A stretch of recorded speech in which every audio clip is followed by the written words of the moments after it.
Boa noite.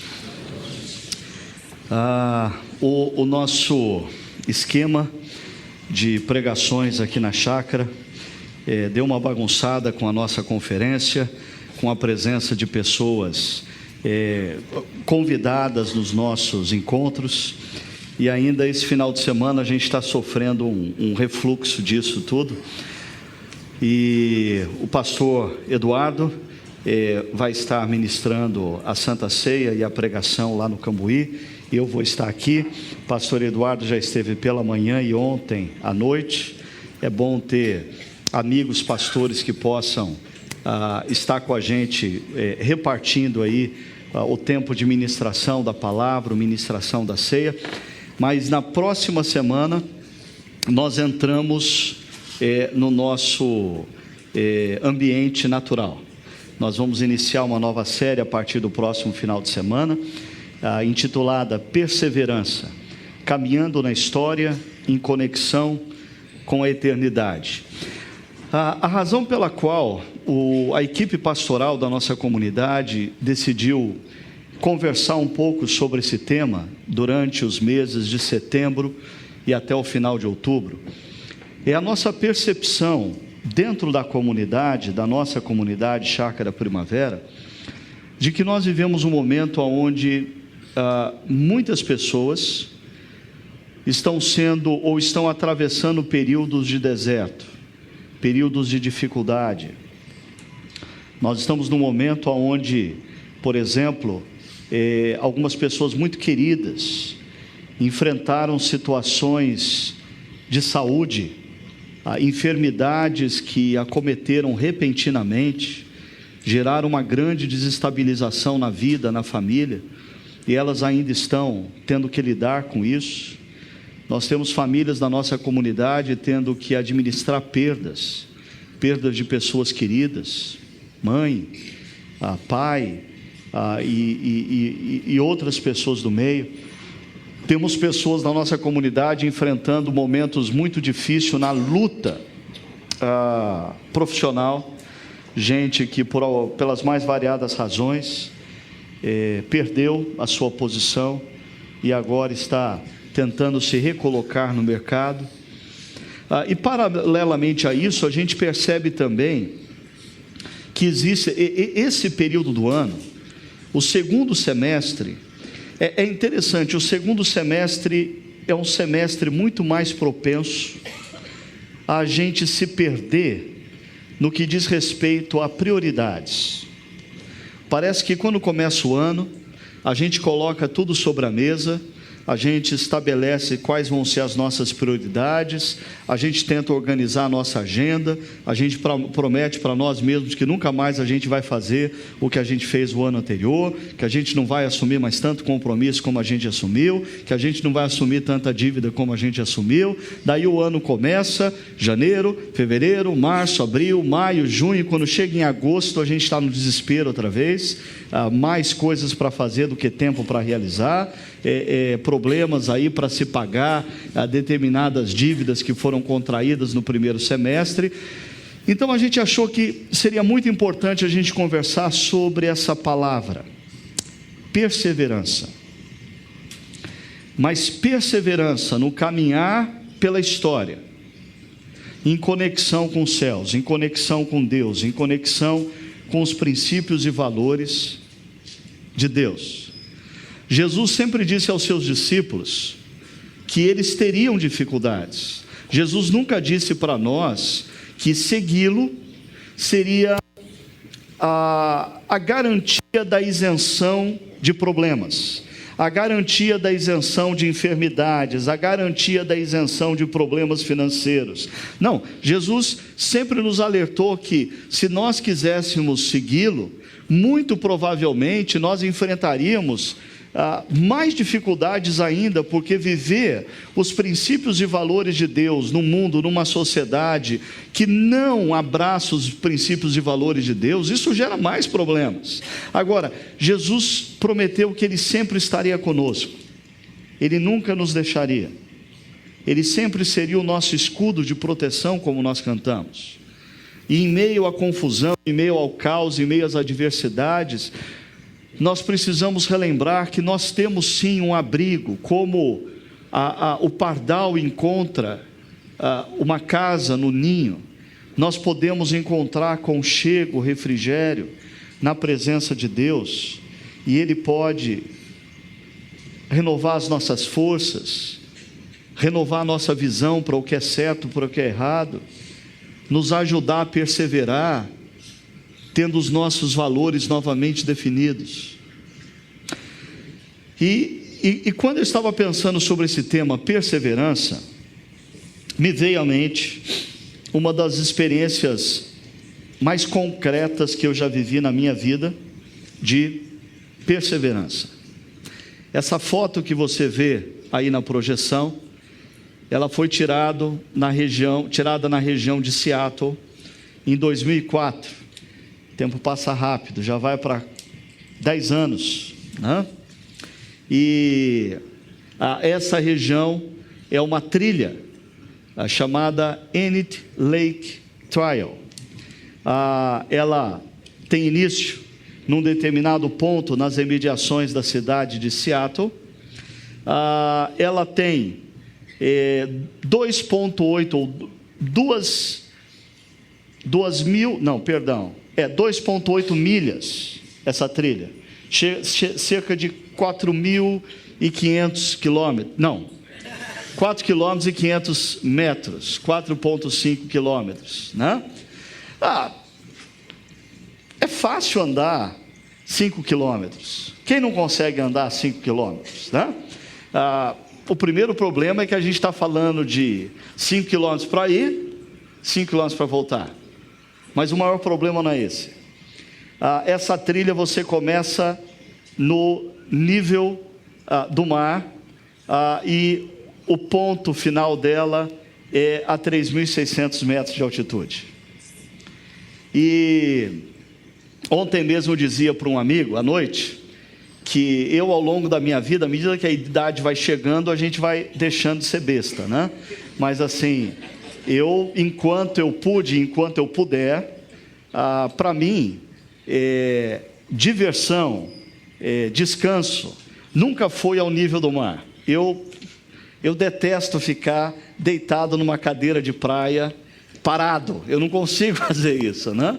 Para mim, descanso, refrigério, renovação, sempre tem que ser acima do nível do mar ou abaixo do nível do mar. Então, se eu estou mergulhando, eu descanso, eu gosto de mergulhar. Se eu subo montanha, se eu subo vulcão, eu gosto, eu me divirto, eu me renovo. Só que eu fiz uma grande bobagem em 2004. Uma bobagem que nenhum jovem deve fazer, por mais que se ache forte, vigoroso e capaz. Eu fui para uma conferência na cidade de Seattle, e quando o avião foi chegando, eu não conhecia Seattle, e quando o avião foi chegando, e eu fui vendo aquela quantidade de montanhas, de vulcões, de montanhas, para lá, para cá, eu falei, não, eu tenho que subir em uma dessas daí. E aí, quando terminou a conferência, eu fui para a casa de uma pessoa amiga, de uma família aqui na igreja, e peguei um mapa da cidade, comecei a olhar quais eram as montanhas mais próximas, aonde tinha trilhas, e decidi, eu vou fazer essa trilha aqui, essa trilha da Enid Lake Trail. E eu não tinha nem roupa, eu não estava preparado para fazer isso, eu não tinha uma bota, eu não tinha um casaco de frio suficiente, mas eu queria fazer. E mais, eu não conhecia detalhes da trilha, e eu estava sozinho, mas a teimosia fez com que eu adentrasse naquela trilha, e na manhã seguinte, eu parei o meu carro num estacionamento próximo, fui até o mapa da trilha que está ali, observei, eu tinha que caminhar naquela trilha ali, vermelha, percebi que tinha alguns pontos mais complicados, falei, mas eu dou conta, e entrei na trilha. Quando eu entrei na trilha, eu me deparei com coisas bonitas, interessantes, que quase que o projetor não deixa vocês verem. Mas, à medida que eu fui caminhando, eu fui me deparando com alguns lugares um pouquinho mais complicados, perigosos, e a mata foi fechando, e o tempo foi passando, e eu não chegava no ponto. Eu não tinha um GPS, eu não sabia quantos quilômetros eu já tinha percorrido ou não, e isso foi me dando ansiedade. Para você perceber um pouquinho, não sei se essa foto dá para você perceber o que está acontecendo aqui. Eu estou tirando essa foto de um ponto alto, e ali você tem um despenhadeiro ali, vai lá para baixo, e essa ponta aqui marrom embaixo é o meu pé. Eu estava fazendo essa trilha, eu não tinha uma bota, eu botei uma sandália e botei uma meia, duas meias grossas. Falei assim, eu vou dar conta. E aí, chegou num determinado momento, depois que eu já tinha caminhado, subindo, cerca de umas 3 horas, eu comecei a ficar preocupado, porque eu não sabia quanto mais de trilha tinha para frente, e se eu ia dar conta de voltar antes de escurecer. E eu tinha que tomar uma decisão, seguir ou voltar. E voltar para mim é um negócio muito complicado.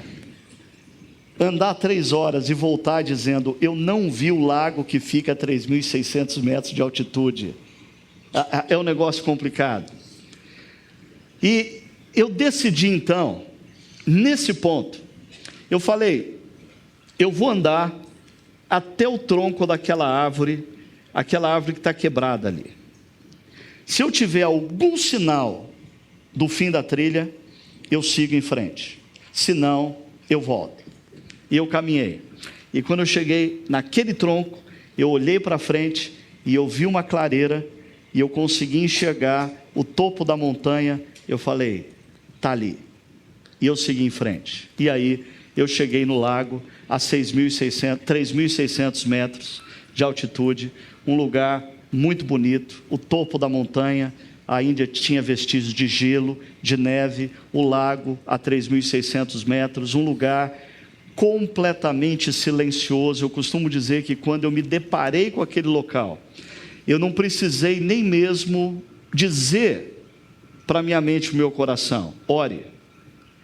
Quando eu cheguei naquele lugar e olhei, eu automaticamente já me peguei orando, porque era um verdadeiro santuário, um verdadeiro tabernáculo, construído por Deus, um lugar lindo, maravilhoso, silencioso. E para você não achar que eu peguei essas fotos na internet, eu estou aí, 10 anos antes, a barba não está branca, tem mais cabelo, né? Mas eu estava lá, e não é montagem, eu posso provar, ok? Agora, isso me ensinou muito sobre jornada, porque eu acho que as nossas vidas, elas são semelhantes a essas trilhas que de vez em quando a gente se aventura a fazer. A vida é como uma jornada, e na jornada existem momentos de desafios e oportunidades. Na jornada existem momentos em que profissionalmente se abrem portas fantásticas. No aspecto familiar existem momentos de êxtase, o casamento, a chegada de um filho, ou alguma coisa acontece e você está assim eufórico em relação àquilo. Existem momentos da jornada da vida que você está todo energia, está todo vibrante. Você quer que a noite passe mais rápido para você acordar cedo e poder se dedicar naquilo que está te empolgando. Mas existem momentos na jornada de provações e adversidades. De repente, uma enfermidade inesperada emerge. De repente, um problema na família assola você, abate o seu coração. De repente, na sua vida profissional, alguém passa a perna em você, puxa o seu tapete, você é alvo de uma traição, e aí esses momentos eles são marcados pelo desânimo e pelo cansaço. E é justamente, eu diria que, quando você está vivendo ali, o ponto 1, momentos de desafios e oportunidades, você precisa ter muita perseverança no projeto de Deus para a sua vida, porque existe um perigo muito grande de, em meio aos desafios e oportunidades, você perder o foco de qual é o projeto de Deus na sua vida. Quantas vezes eu vejo, especialmente jovens profissionais, na medida em que ascendem profissionalmente, na medida em que alcançam mais espaço no mercado de trabalho, na medida em que começam a ganhar mais dinheiro e, consequentemente, ter mais benefícios, gradativamente esses jovens vão esfriando na fé, no seu compromisso com Deus, vão abandonando o convívio da comunidade cristã, porque eles não têm mais tempo, eles estão trabalhando demais, eles não têm mais tempo, de final de semana eles precisam aproveitar a vida, viajando para lugares que eles sempre quiseram estar, e gradativamente o que era um momento de grandes desafios e oportunidades se torna um momento de perda de foco, perda de visão, perda de intimidade com Deus. Quando eu leio a vida do rei Davi, eu vejo Davi vivendo momentos no palácio, momentos de prosperidade, momentos de poder, momentos de exaltação, e eu vejo Davi vivendo momentos de deserto, de adversidades, de problemas. Interessante, os maiores tombos da vida de Davi, as maiores besteiras feitas por ele, as situações as quais o marcaram negativamente, não acontecem nos desertos, acontecem nos palácios, nos momentos de grandes desafios e oportunidades, no momento em que parece que está tudo indo bem, no momento em que a gente está em ascensão, no momento em que todas as portas parecem se abrir, e a gente começa a achar que a gente tem que aproveitar todas as oportunidades, é o momento da gente se dedicar intensamente, nós não podemos perder aquele momento, e é aonde muitas vezes, jovens querendo conquistar o mundo, perdem a própria alma. Executivos tentando conquistar o sucesso e a aposentadoria, perde o presente, perde a família, perde a fé. O segundo ponto, ele não é menos perigoso, mas é interessante que quando a gente está vivendo um momento de adversidade, a gente se torna muito mais aberto para a ação de Deus, do que quando a gente está vivendo momentos de grandes desafios e oportunidades. É impressionante que quando você está pilotando a sua vida, num avião, a 5.000 pés, olhando o mundo, lá embaixo, e está tudo bem, você tem tanta coisa para fazer, você quase não tem tempo para orar. Mas de repente, quando o motor para de funcionar, e o avião embica na direção da terra, e você começa a puxar o manche, ele não reage, e o chão vai chegando cada vez mais perto, você vai vendo as árvores cada vez mais perto, e de repente o avião começa a reagir, mas a barriga do avião está quase encostando nas árvores. Como nesse momento é fácil a gente arrumar tempo para orar, não é? Nesse momento a gente ora a todo instante, mas quando o avião está a 5.000 pés, a gente não tem tempo para orar. No livro de Hebreus, o livro de Hebreus é escrito para cristãos que eles tinham o background judaico, eles eram hebreus que se converteram ao cristianismo. Mas aí veio a perseguição em Jerusalém, momento de adversidade, e eles se espalharam pelo mundo, pelo Império Romano. Só que, gradativamente, à medida em que essa perseguição começou a ficar mais acentuada em vários pontos do Império Romano, aonde cristãos começaram a perder privilégios, cristãos não conseguiam mais arrumar trabalho, cristãos começaram a ter dificuldade até mesmo de residir em determinadas cidades e vilas. Pouco a pouco, esses cristãos que haviam se convertido do judaísmo para o cristianismo, eles começaram a voltar atrás. Eles começaram a botar um pé para trás, desanimar, e começaram a achar que a melhor saída seria abrir mão da espiritualidade cristã para que a pressão e a adversidade fosse amenizada. E aí, o autor do livro de Hebreus, que nós não conhecemos exatamente quem foi, ele escreve no capítulo 12 o seguinte: portanto, também nós os cristãos, primeiro ele está escrevendo para aqueles cristãos que eram judeus, que haviam se convertido para o cristianismo e agora estavam sendo tentados a dar um passo atrás porque as coisas andavam difíceis. Ele diz: portanto, também nós, uma vez que estamos rodeados por tão grande nuvem de testemunhas.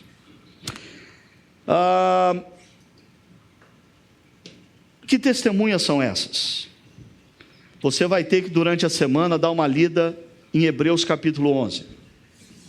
Porque o autor de Hebreus, ele descreve durante o capítulo 11 a história de inúmeros homens e mulheres que viveram ao longo de 2000 anos da história. Homens e mulheres que ouviram a voz de Deus e decidiram seguir com Deus. Homens e mulheres que viveram na história momentos de grandes vitórias e grandes derrotas. Homens e mulheres que viveram na história tempos de grandes oportunidades e tempos de grandes desertos. Mas todos eles perseveraram. Todos eles insistiram em andar com Deus.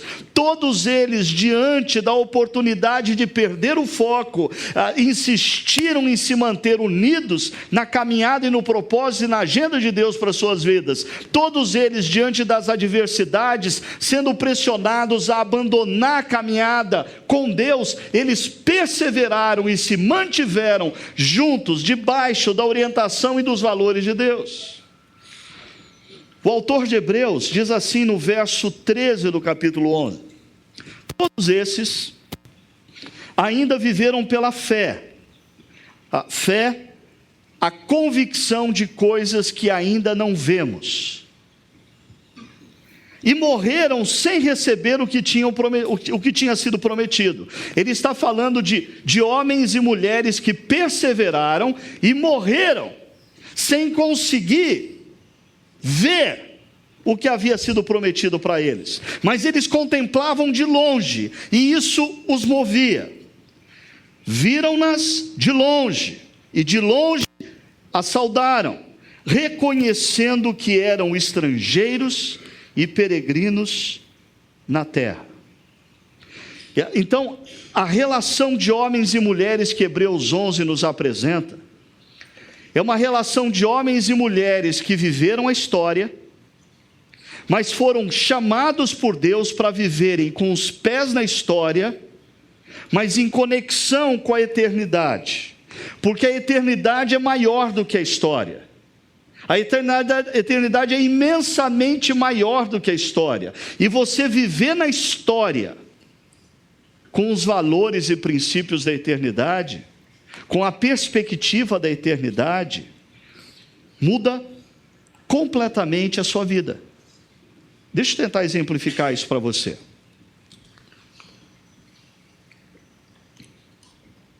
Vamos brincar do seguinte. Vamos brincar. É brincadeira, tá? Vamos brincar que hoje à noite, saindo daqui, você morre. Brincadeira sem graça, né? Mas é brincadeira, ok? Não desejo isso para você. Mas faça o seguinte, imagine comigo que você saiu daqui, feliz da vida, depois de um encontro jóia, abençoado, tal. Vamos escolher uma morte assim. Você morreu dormindo. ok? Não sentiu nada, não teve dor, nem percebeu que tinha morrido. Quando você abriu os olhos, que você descobriu que você havia morrido. E quando você abre os olhos, você se depara com a eternidade.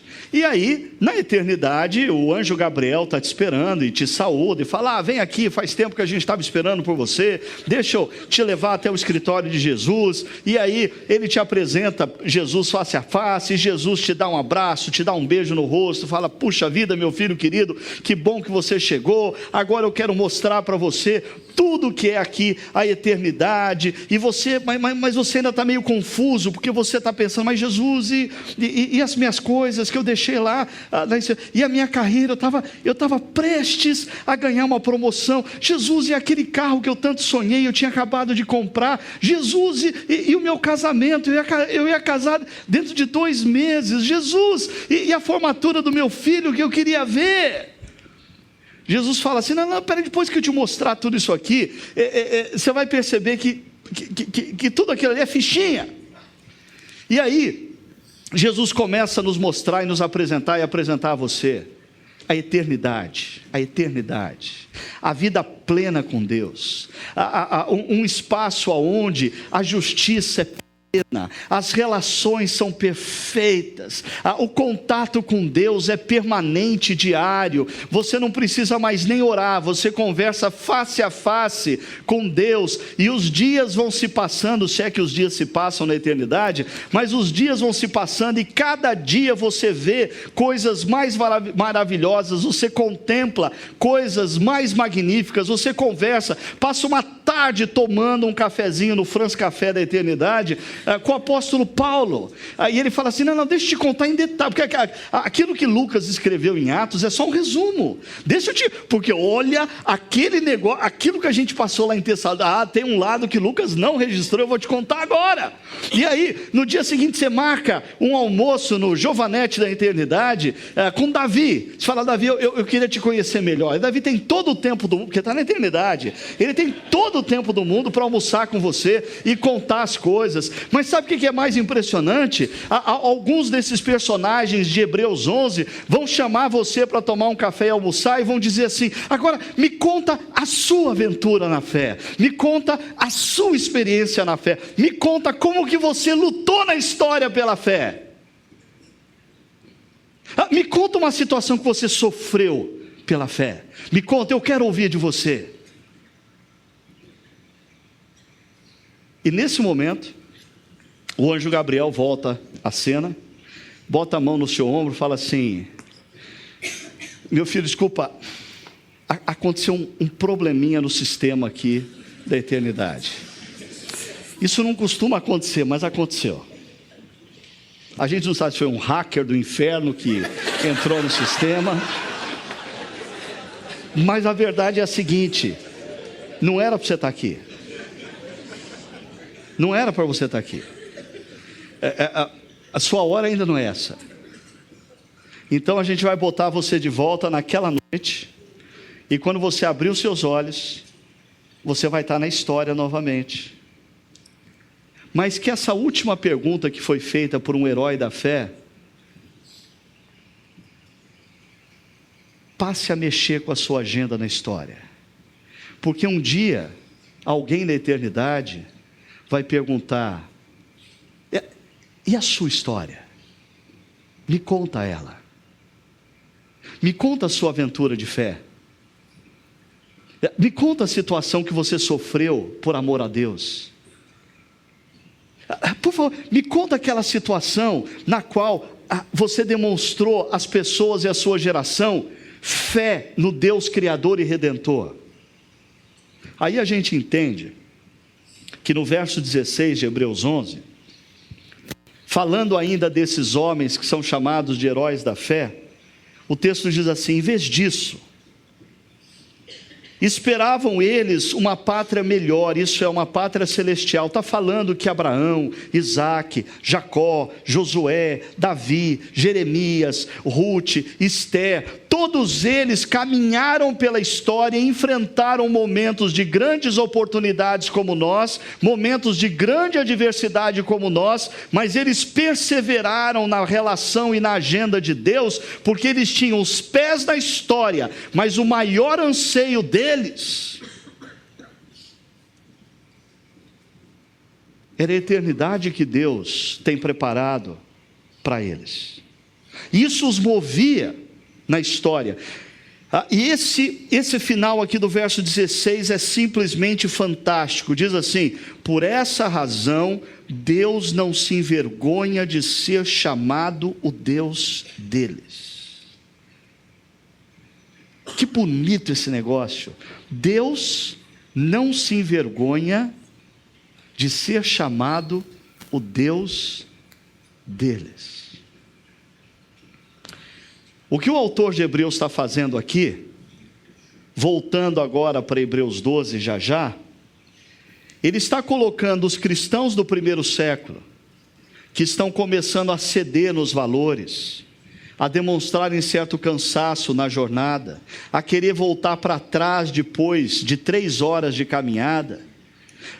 O autor está tentando mostrar para eles o seguinte: olha, ao longo de toda a história, outros homens e mulheres enfrentaram situações como a que vocês estão enfrentando hoje, talvez piores. Homens e mulheres enfrentaram situações tão intensas quanto a de vocês, de grandes oportunidades e grandes adversidades, e eles perseveraram na relação com Deus, e isso gerou uma história tão bonita, que Deus olha para a história desses homens e mulheres, e não se envergonha de ser chamado Deus deles. Muito pelo contrário, Deus tem um santo orgulho de ser o Deus de homens e mulheres que, em meio a oportunidades e adversidades, foram sábios em perseverar na agenda que Ele colocou no coração deles. Agora, o autor tem uma intenção: dizer, nós estamos na história, e imagine a história agora como um grande estádio olímpico. Nas arquibancadas desse estádio olímpico estão assentados todos esses que correram com perseverança as suas histórias e enfrentaram adversidades e tiveram grandes oportunidades, mas optaram sempre por uma vida de intimidade com Deus e com os valores e princípios de Deus. Esses homens e mulheres estão assentados na arquibancada desse estádio. Deus está no camarote principal, a Trindade está sentada no camarote principal, e tem a torcida adversária também. Lúcifer e os anjos estão do lado de lá, gritando e vaiando a sua atuação. Mas eu e você é que estamos agora na corrida, e todos esses homens e mulheres do passado, da eternidade, nos contemplam. Deus Trino nos contempla. Lúcifer e os seus anjos torcem contra a gente. Mas aí, o autor de Hebreus diz: por isso, livremo-nos de tudo que nos atrapalha. A ideia aqui é de peso desnecessário. Existem coisas na vida que não são necessariamente erradas, mas gera peso desnecessário. É interessante. Existem coisas na vida que não são erradas, mas drenam as nossas energias e fazem a gente, muitas vezes, flertar com valores e princípios que não são de Deus. Existem coisas que não são erradas, mas não nos incentivam na direção do amor a Deus acima de todas as coisas. Por exemplo, eu acho que na fase da adolescência, da juventude, que é uma fase na vida que a gente precisa de bando. A gente precisa de bando. O bando tem influência sobre a gente, sim. Às vezes existem determinadas amizades. A amizade em si não é errada, mas existem amizades que se transformam num verdadeiro peso, porque não te incentiva na direção de uma vida de compromisso com Deus Criador. Muito pelo contrário, constantemente fica sabotando e drenando as suas energias. Na vida adulta, existem determinados tipos de trabalho que a gente desempenha, que eles não são necessariamente errados, mas eles constantemente ficam nos impelindo a flertar com valores e princípios que não são condizentes ao reino de Deus. E isso vai gerando muitas vezes um desgaste enorme, um peso desnecessário. E o pior é que às vezes a nossa lógica na vida é aquela lógica de andar o mais rente possível ao abismo e se achar bom por isso, né? Os adolescentes e jovens, eles caem nesse erro. Adultos profissionais também caem nesse erro. Isso me faz lembrar aquela história do rei que precisava contratar um novo cocheiro, e ele tem 3 candidatos, e ele manda chamar os 3 candidatos, e ele chama o primeiro, e a primeira pergunta que ele faz ao primeiro candidato é: bom, você está dirigindo a minha carruagem, e eu estou dentro da carruagem, e de repente tem uma curva bem acentuada, e você está a 40 km por hora, altamente veloz na minha carruagem, e a quantos metros você é capaz de passar do abismo? Aí o primeiro diz assim: rei, o senhor não precisa se preocupar, eu sou capaz de fazer a curva a 20 centímetros do abismo e nada vai acontecer para a sua carruagem. E aí vem o segundo, e o rei faz a mesma pergunta, e o cocheiro diz: rei, o senhor não precisa se preocupar, eu tenho assim toda a capacidade de fazer a curva a meio metro do abismo, e fazer essa curva em plena segurança.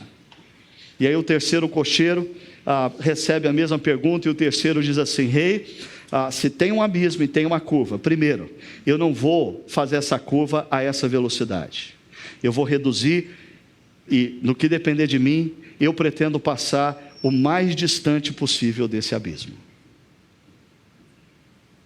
É interessante que, às vezes, o nosso inimigo, ele fica nos incitando a sermos corajosos. Vai, você consegue. Não.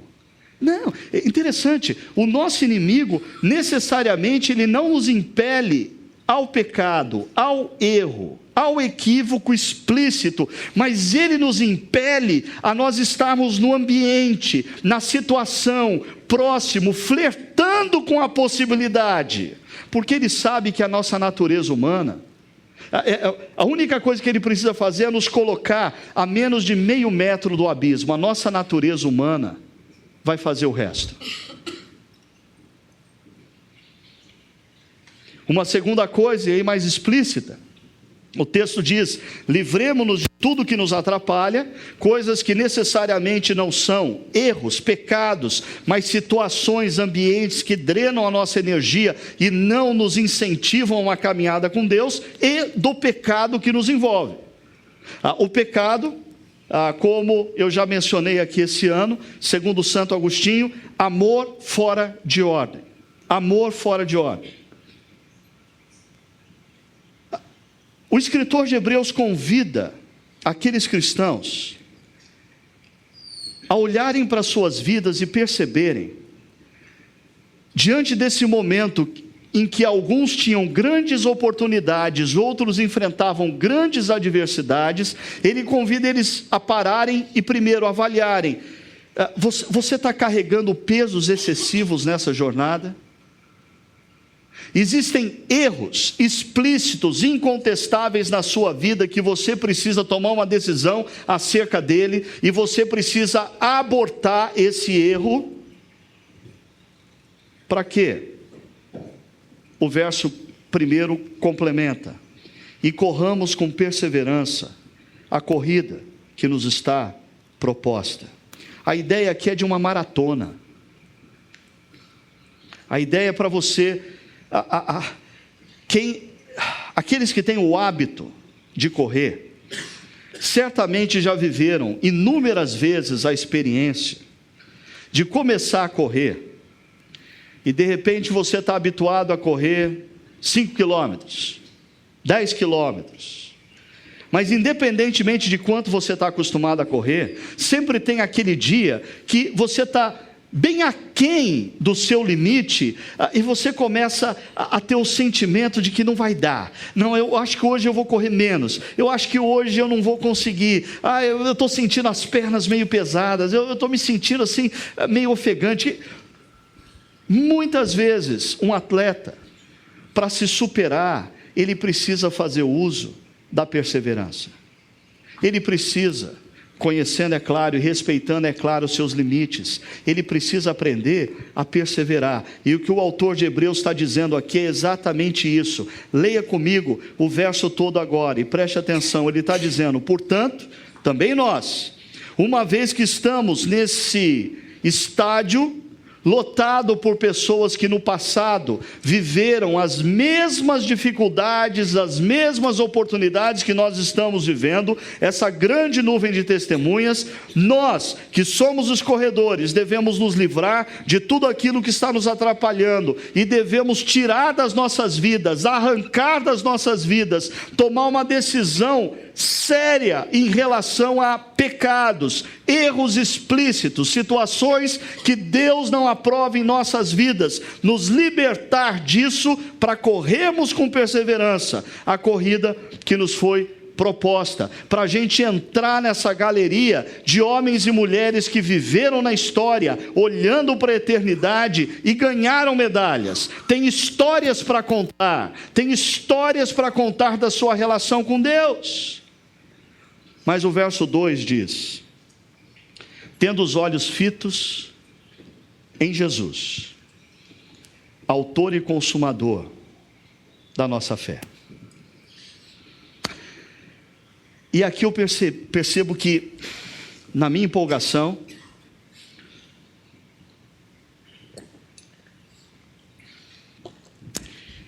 eu me equivoquei em um elemento do cenário que eu montei com vocês. Porque se nas arquibancadas os homens e mulheres que viveram no passado, tendo diante deles oportunidades e adversidades, e fizeram uso da perseverança, e por isso eles venceram, e eles são agora heróis, eu disse que a Trindade está num camarote. Não está. Porque Jesus não está na arquibancada. Jesus não está no camarote. Jesus é o Deus Criador, parte da Trindade, que abriu mão de estar no camarote para entrar na história e correr a mesma corrida que nós estamos correndo. E Ele enfrentou as mesmas oportunidades e adversidades, e por amor a nós, Ele não abraçou as oportunidades, e por amor a nós, Ele perseverou diante da adversidade. E naquela cruz, quando Ele morre, e antes Ele expira dizendo: Pai, está consumado, pagando o preço da nossa dívida com Deus Criador, Ele venceu. E a prova disso é que Ele ressuscitou no terceiro dia. E nessa imagem de Hebreus 12, Jesus não está na arquibancada, porque Jesus está na linha de chegada. do lado de lá da linha de chegada. Ele já passou pela linha de chegada, e ele está na linha de chegada. E ele é o grande motivador para que a gente continue correndo. Se a gente começa a olhar para os lados, se a gente começa a olhar para a torcida adversária, a torcida de Lúcifer, todo mundo de preto e branco. Pegou, né? O bom é que eles nem entendem. Se você começa a olhar para as adversidades e começa a desanimar, se você começa a olhar para oportunidades e começa a flertar com situações que vai te levar para longe da sua vocação, Hebreus 12 diz, olha para a linha de chegada e enxergue Jesus. Jesus está ali, Jesus está torcendo por você, Jesus está convidando para você perseverar, não a partir da sua própria força, mas a partir da força dele, porque ele venceu, e ele derramou sobre você e sobre mim o Espírito Santo, e o Espírito Santo nos capacita a perseverarmos em meio a oportunidades e em meio a adversidades, tendo os nossos olhos fitos em Jesus, o autor e consumador da nossa fé. Jesus é a nossa inspiração. Jesus foi a inspiração para aqueles que viveram antes dele. Jesus foi a inspiração para aqueles que viveram posteriormente a ele. O que é interessante é que se em Hebreus 11 diz que aqueles homens e mulheres perseveraram e morreram enxergando a promessa de longe, porque eles não viram a promessa se cumprindo. Nós somos atletas que temos uma responsabilidade imensamente maior do que Abraão, Isaque, Jacó, Moisés, Josué e seja lá quem for. Por quê? Porque nós estamos correndo a corrida depois que nós vimos a promessa se cumprindo. Nós temos uma certeza, a promessa foi cumprida. Jesus já está na linha de chegada nos esperando. É fato. Nesse sentido, Jesus, com o seu amor, ele transforma a nossa jornada do projeto, o que devemos fazer, para o projeto, o que desejamos fazer. Se os seus olhos estão fitos em Jesus, largar todo o peso excessivo, abandonar pecados que estão correndo a sua vida, não é uma questão de o que você deve fazer, passa a ser uma questão do que você deseja fazer. Porque quando você tem os seus olhos fitos em Jesus e no que ele fez, o amor de Jesus te conquista. Quando você reflete sobre o que Jesus Cristo fez na cruz por você, quando você reflete no sangue dele derramado na cruz, para que você tivesse o perdão de todos os seus erros, quando você reflete na dor que ele passou naquela cruz por te amar, por te desejar e por querer você na eternidade com ele, o apóstolo Paulo diz: o amor de Cristo nos constrange. E aí, deixar coisas para trás e abandonar pecado, deixa de ser uma questão do que eu devo fazer, para ser algo que eu desejo fazer.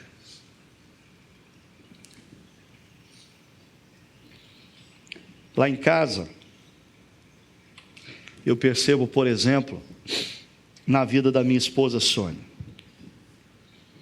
ela ama preparar liturgias, dirigir liturgias.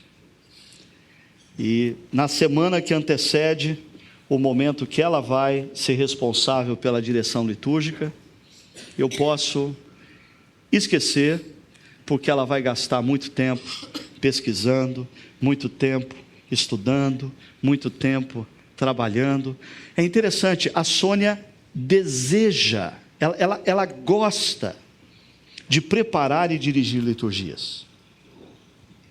Eu nunca preciso dizer para a Sônia: você tem que preparar a liturgia. A liturgia já está sempre preparada. O Levi adora ler. Interessante, eu nunca tenho que dizer para o Levi: Levi, você deve ler. Levi, você vai ter que ler hoje. Ele lê. Ele deseja ler. A Lígia, não posso deixar de faltar. A Lígia adora conversar com a Jéssica e com a Lúdia. Eu nunca tenho que falar para a Lígia: Lígia, liga para a Jéssica e para a Lúdia. Ela deseja isso. Mas você percebe que existe um problema quando nós vivemos a espiritualidade cristã baseada no eu devo. Esse não é o caminho. O caminho para você viver a espiritualidade cristã em plenitude e perseverar é você contemplar o que Jesus fez, refletir profundamente, diariamente no amor de Jesus por você, se aproximar dessa mesa que está atrás de mim, comer deste pão relembrando do corpo de Cristo na cruz, beber desse vinho, desse cálice, relembrando o sangue derramado por você na cruz, e deixe que o olhar de Jesus para você mova o seu coração e a sua mente de uma vida cristã baseada no que eu devo fazer, para uma vida cristã baseada no que eu quero fazer. Eu quero perseverar. Eu quero perseverar. Eu quero deixar isso que está sugando as minhas forças. Eu quero abandonar isso que desagrada o coração de Deus e que está corroendo a minha vida como um câncer. Eu quero, eu desejo. Por quê? Porque correndo essa corrida e olhando para a linha de chegada, eu vejo Jesus, o autor e consumador da minha fé, aquele que entrou na história e naquela cruz me conquistou, não pelo seu poder, mas pelo seu amor. E nesse sentido, queridos, a Santa Ceia é um excelente momento para a gente renovar as nossas forças na corrida e tomar a decisão de se libertar de pesos excessivos, abandonar pecados que estão nos corroendo como câncer, gradativamente nos matando, abandonar isso. Por quê? Porque no momento da ceia, quando a gente contempla o cálice e o pão, é mais ou menos como o que o autor de Hebreus diz: corramos com perseverança a carreira que nos está proposta, tendo os nossos olhos fitos em Jesus, que com o seu corpo e com o seu sangue se tornou o autor e o consumador da nossa fé. Jesus diz assim aos seus discípulos: enquanto comiam, no momento da Páscoa, Jesus tomou o pão, deu graças e partiu. Possivelmente em meio à ceia da Páscoa, Jesus fez o seguinte: Senhor, Pai Celeste, obrigado pelo pão que o Senhor nos concede ao longo da vida.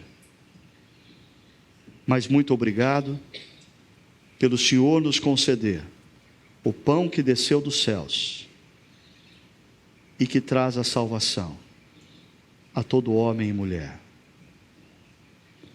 E diz o texto que Jesus então partiu o pão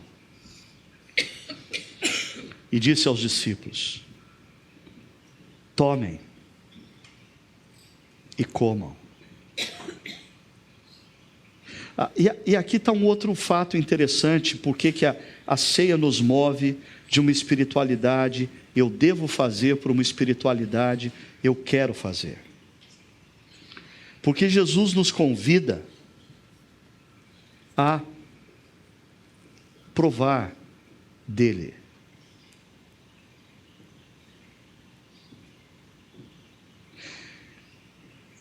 Um chefe de cozinha precisa ser muito seguro de si para chegar para uma pessoa e falar assim: não, prova.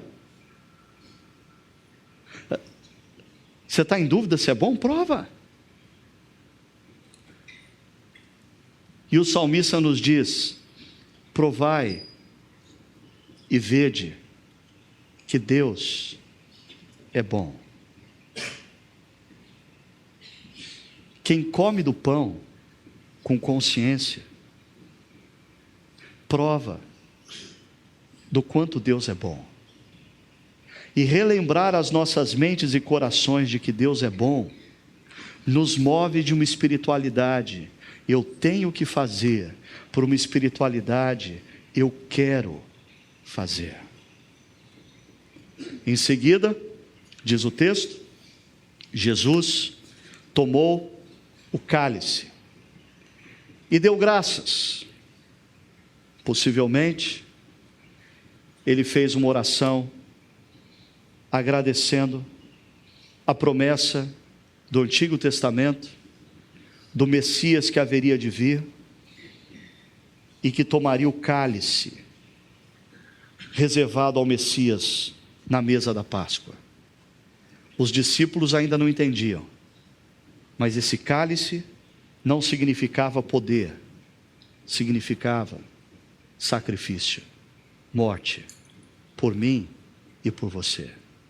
E ele disse: bebam dele, todos vocês, isso é o meu sangue da aliança, que é derramado em favor de muitos, para o perdão dos pecados.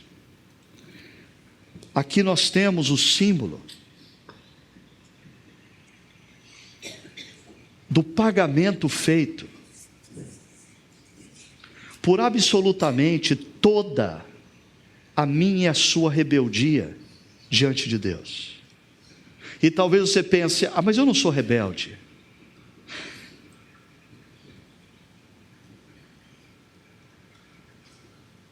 Todas as vezes que nós insistimos em buscar sentido para a vida, felicidade, realização, fora da pessoa de Deus,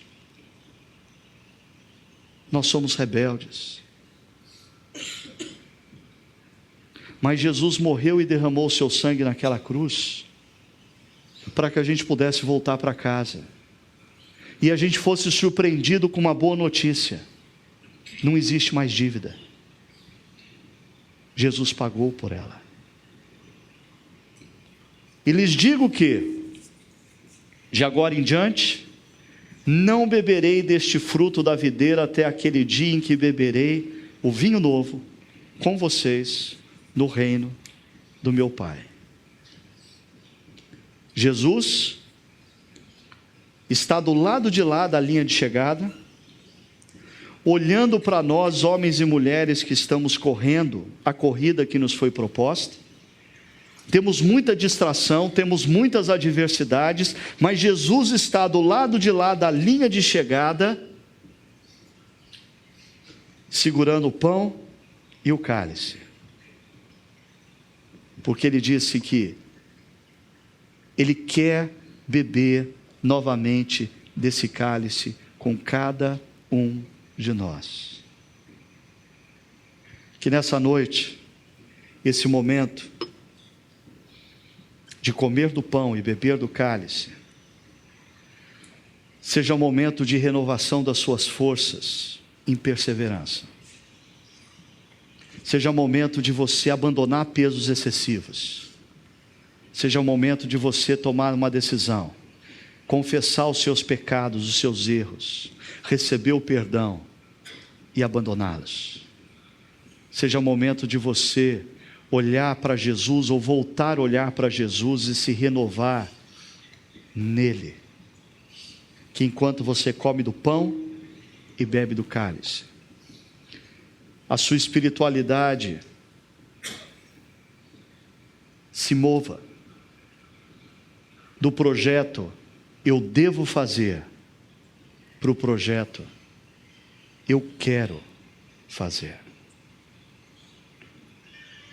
Feche os seus olhos, se prepare para esse momento, enquanto os irmãos e irmãs que vão nos servir se aproximam aqui da frente. Esteja em oração a Deus.